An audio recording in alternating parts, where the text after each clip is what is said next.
ബ്രദറെ, നോമ്പ് എടുക്കുന്നുണ്ട്. ഇറച്ചി മീൻ മാത്രമേ എടുക്കുന്നുള്ളൂ? മുട്ട എടുക്കുന്നില്ലേ? ഞങ്ങൾ പാല് വരെ എടുക്കാറുണ്ട്. ഈ നോമ്പ് കാലഘട്ടത്തിൽ സഹിക്കാൻ പറ്റാത്തൊരു കാര്യം ഇതാണ്, ഈ കമ്പാരിസൺ. നോമ്പ് എടുക്കുന്നുണ്ട്. സത്യത്തിൽ ഈ വലതുകരം ചെയ്യുന്നത് ഇടതുകരം അറിയാതിരിക്കട്ടെ എന്നാണ് കർത്താവ് പറയുന്നത്. ഇപ്പോൾ ഇടതുകരം മാത്രമല്ല, ഈ നാട്ടിലുള്ള എല്ലാവരും അറിയും ഞാൻ നോമ്പ് എടുക്കുന്നുണ്ടുള്ള കാര്യം.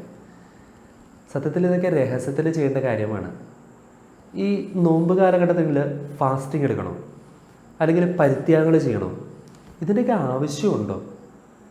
വചനം പറയുന്നുണ്ട്, എൻ്റെ സർവ്വസമ്പത്തും ദാനം ചെയ്താലും എൻ്റെ ശരീരം ദഹിപ്പിക്കാൻ വിട്ടുകൊടുത്താലും സ്നേഹമല്ലെങ്കിൽ എനിക്കൊരു പ്രയോജനമില്ല.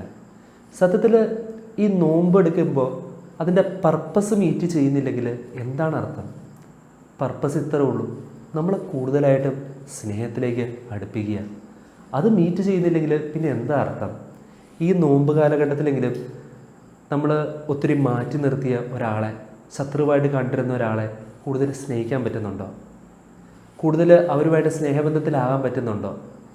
ഇന്ന് സ്വന്തം സഹോദരനെ ശത്രുവായിട്ട് കാണുന്ന, സ്വന്തം അമ്മയെ വെട്ടിക്കൊല്ലുന്ന, അപ്പനെ അറുത്ത് കൊല്ലുന്ന ഒരു സമൂഹത്തിലാണ് നമ്മളൊക്കെ നിൽക്കുന്നത്. ഇവിടെ ഈ നോമ്പ് കാലഘട്ടം നമ്മൾ കൂടുതൽ സ്നേഹത്തിലേക്ക് അടുപ്പിക്കണം. എങ്കിലല്ലേ ഇതിനൊക്കെ കാര്യമുള്ളൂ.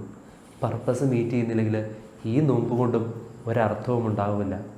അതുകൊണ്ട് നമുക്ക് കൂടുതലായിട്ട് സ്നേഹത്തിൽ വളരാനായിട്ട് ശ്രമിക്കാം. ആമേൻ.